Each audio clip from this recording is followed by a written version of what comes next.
Cordial saludo. En el presente video haremos referencia o expondremos todo lo referente a la tarea 2, la información genética contenida en el ADN, diversidad genética y sobre todo lo correspondiente a marcadores moleculares.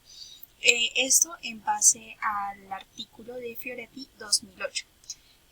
Bueno, digamos que vamos a tratarlo los estudiantes Santiago Aldana Acevedo, Wilman Reinaldo Medina y quien les habla María Camila Sosa. Bueno, un tema a tratar muy importante en el artículo de Fioretti es acerca de los marcadores moleculares, pero vamos a saber qué es un marcador molecular. Un marcador molecular o los marcadores moleculares en general son sitios de referencia, lógicamente sobre una molécula de ADN como lo observamos en la imagen, y estos pueden estar como tal dentro de la secuencia o inclusive fuera de ellos. Estos sirven, como les venía diciendo, de referencia para seguir a través de las generaciones, generación tras generación, una característica. Esa característica a su vez sirve también para identificar, para seleccionar esos individuos que tienen un gen determinado o varios genes implicados en las características que lógicamente queramos mejorar. Bueno, ahora vamos a aprender qué identifican los marcadores moleculares. Los marcadores moleculares se dice en el artículo que son fáciles de hacer en el laboratorio y estos permiten identificar los individuos homocigotos, heterocigotos y homocigotos de otro alelo. Esto es en caso de un gen con dos alelos. Para la identificación como tal de los marcadores moleculares se ha propuesto un sistema de clasificación que se dice que es con estrellas. Ya lo veremos. Bueno, pero ¿para qué tipo de características se puede aplicar preferiblemente estos marcadores moleculares? Bueno, estos son especialmente útiles para los rasgos difíciles de cuantificar y seleccionar como tal de manera directa. Por ejemplo, en el caso de la terneza de carne, es bastante difícil cuantificar, pero se puede post-mortem con una cuchilla de Western Blazer. Bueno, ¿para qué tipo de características se pueden aplicar? Como lo veníamos diciendo, esto se mide por medio de las estrellas. Entonces, el animal que posee en los dos cromosomas la variante asociada con mayor terneza se clasifica con 2 estrellas por medio de este método. Entonces vendría siendo homocigota de mayor terneza, y el que posee en ambos cromosomas la variación asociada a menor terneza se clasifica como 0 estrella. Es decir, pues la homocigota de menor terneza. Del mismo modo, el individuo pues, que posee la variante asociada a mayor terneza, pero solo en uno de los cromosomas, se identifica pues, con una estrella, heterocigota. Esto para el ejemplo de la terneza. Bueno, entre los marcadores moleculares o marcadores genéticos existen dos tipos. Se encuentran los ligados y los directos, como lo observamos en la imagen. Los ligados hacen referencia a las pruebas ligadas, valga la redundancia, y estas se basan en diferencias de los marcadores localizados muy próximos a los genes. Y estos realmente pues causan divergencia. En el caso de los directos son muy diferentes y estos hacen referencia, digamos, basados en las diferencias funcionales específicas que contiene el ADN y que provocan disparidad en las características de interés. Y bueno, si nosotros pudiéramos ver los marcadores a simple vista, cosa que no se puede hacer, podríamos saber en realidad cuáles animales tienen cuál alelo y por qué marcan a los diferentes individuos. En la página 5 nos habla de sistema de apareamientos que se basa en determinar los marcadores dentro de un ADN, los cuales son indispensables para determinar si es recesivo, codominante o dominante. Por lo tanto, si los animales en una misma raza portan dos copias o en su defecto no tienen copias del alelo marcador, no se obtendrá ningún proceso genético seleccionado como se evidencia en la siguiente tabla. Como podemos ver en este caso, en este ejemplo de esta tabla, en el caso del padre y de la madre, entre más estrellas tienen, más porcentaje obtienen de obtener o de portar estas dos copias. Y como ya podemos ver en la parte inferior de la tabla, ya la probabilidad o el porcentaje de tener menor cantidad de copias es muchísimo más alto.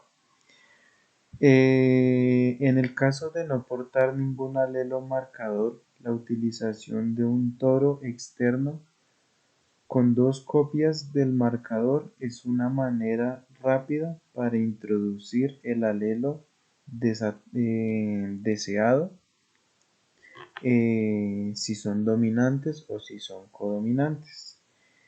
En el caso de que sea recesivo este gen, se necesita una segunda generación de cruzamiento a partir de un toro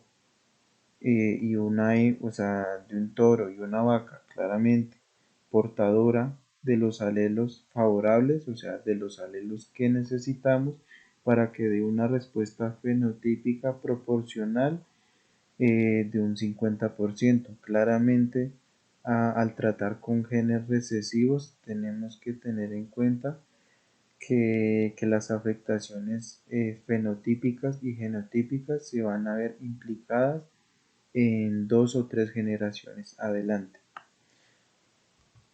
Lo siguiente que vemos en el artículo son los marcadores genéticos con respecto al consumo del alimento. Estos marcadores nos determinan el consumo del alimento animal sin que se identifiquen afectaciones en la ganancia de peso diaria, rendimiento y calidad de carne.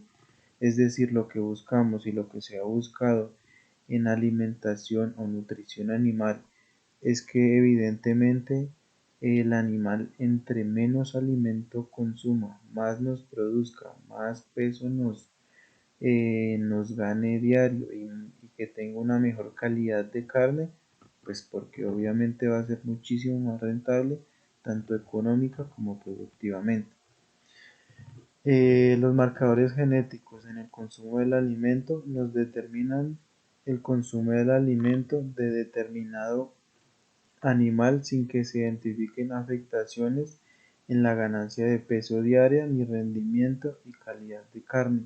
Cuanto más negativas son las de GPS, menor es la ingesta neta de alimento y superior es la eficiencia de conversión, como lo estaba mencionando antes. Entre menos alimento nos consuma el animal y más nos gane peso diario, más eficiente va a ser ese alimento que le vamos a suministrar. En la ingesta neta, es decir, la INA se define como la ingesta eh, consumida menos la ingesta esperada. Esto se considera ajena en temas de rendimiento y calidad de carne, por lo que no tiene ningún efecto sobre la productividad materna o eficiencia reproductiva. Es decir, esta ingesta neta que le suministremos a nuestros animales no nos va a afectar a la productividad materna en temas de lactancia de bovinos, puede ser un ejemplo, o en temas de eficiencia reproductiva, ya sea en un toro reproductor, en un equino también reproductor. Y como podemos ver, esta ingesta neta se ha visto afectada a lo largo de los años. Como podemos ver, la conversión alimenticia y la ganancia de peso a medida de los años está siendo muchísimo más rentable, que como podemos ver en la imagen, en 1957, en 56 días únicamente podíamos conseguir que los animales nos ganaran tan solo 905 gramos. Ya en los últimos estudios y en los últimos avances genéticos que se han hecho en el 2005, a los 56 días los animales nos han ganado 4.202 gramos. Dicho esto, ya concluyendo con este tema de conversión alimenticia, la terneza de la carne también es algo que nos implica mucho con respecto a los marcadores genéticos que nos ayudan a evaluar la terneza de la carne, que se utiliza mediante la cuchilla o guillotina de Warner Blatter, que mide la fuerza, es decir, la resistencia que tiene la carne a la hora de realizar el corte del músculo que se está estudiando. Esto nos implica o esto nos infiere a determinar una maduración post-mortem realizado por dos enzimas presentes en los músculos, la calpaína y la calpastaína. ¿Qué nos quiere decir? La calpaína nos afecta a la terneza de la carne. Entre más se presente esta enzima cuando la carne está en post-mortem, el nivel de terneza de la carne va a ser mucho más elevada. Y la calpastaína es todo lo contrario. Entre esta enzima más actúe o más esté activa en la post-mortem de la carne, más dura va a ser la carne. Y como podemos ver acá en la tabla, en el ejemplo que nos da este artículo, la fuerza de corte que hicieron en este estudio nos infiere que en el punto más alto nos da a menos 1.0 kilos y en el punto más bajo de la fuerza del corte en kilos nos da de 0.18 a 0.0. Continuidad al desarrollo del artículo, el cual me correspondió la calidad carnicera y la selección asistida por marcadores, el cual corresponde a tres subtemas. El primer subtema habla sobre la calidad carnicera, el segundo subtema habla sobre la selección asistida por marcadores y el tercero, pero no menos importante, hablamos sobre el Bovigen LLC, que es una empresa líder innovadora en temas del desarrollo del ADN animal para poder tener unos resultados más acertados. Hablamos sobre calidad carnicera. Este grupo de marcadores de genes asociados a la calidad de carne tiene pues, algunos genes en especial y con algunas características. Algunos de ellos podemos hablar sobre la tiroglobina, la enzima, la multiplicación de las células grasas. Es allí donde podemos identificar el veteado y la calidad de la carne. También algo que pues, me llamó la atención en la lectura del artículo fue el tema del marmoleo o veteado.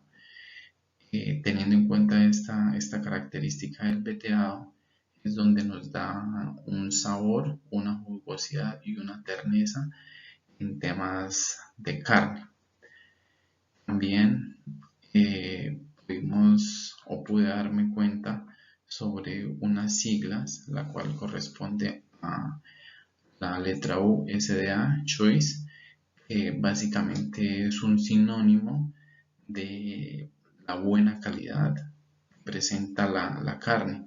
Allí nos daban a conocer algunas formas para poderla identificar, algunos genotípicos, algunas calificaciones, las cuales correspondían de 0 a 4, eran calificadas con una estrella y pues obviamente la más alta era que tenía una calidad carnicera y esa que tenía esa alta calidad carnicera era porque tenía ese veteado, que tenía ese sabor, esa jugosidad y esa terneza identificadas en esta, digamos, en esta actividad. La composición genética del animal posibilita la toma de decisiones, es decir, teniendo algunos aspectos importantes en el ADN o en los genes, es allí donde también podemos obtener unos productos cárnicos de buena calidad. El segundo tema, pues, que corresponde a la selección asistida por marcadores. Allí hablamos sobre el ADN. Recordemos que el ADN es la molécula que contiene la información genética responsable del desarrollo y el funcionamiento de un organismo o de un ser vivo. Es lo que básicamente nos traduce a ADN, más que ahí tenemos la sigla, es la que corresponde a la selección asistida por marcadores, la cual ayuda al mejoramiento genético. Las DEPs tradicionalmente incrementaban los alelos de manera favorable, pero pues hablando del tema del ADN, se incorpora también para un proceso de selección más acertada en temas de marcadores frente a otros genes. Este tipo de actividades, pues como lo mencionaba hace un momento, resultan más favorables para los alelos y finalmente vamos a tener un mejoramiento de ciertas características. Ya por último, pero no menos importante, hablamos sobre el Bobigem LLC, que nos hablaba también en este artículo del doctor Claudio Ferretti. Es una empresa, Bobigem LLC es una empresa líder e innovadora en constante desarrollo del ADN animal. Básicamente es una de las primeras herramientas de diagnóstico del ADN. Constantemente está en estudio en temas también de marcadores moleculares responsables de un carácter determinado.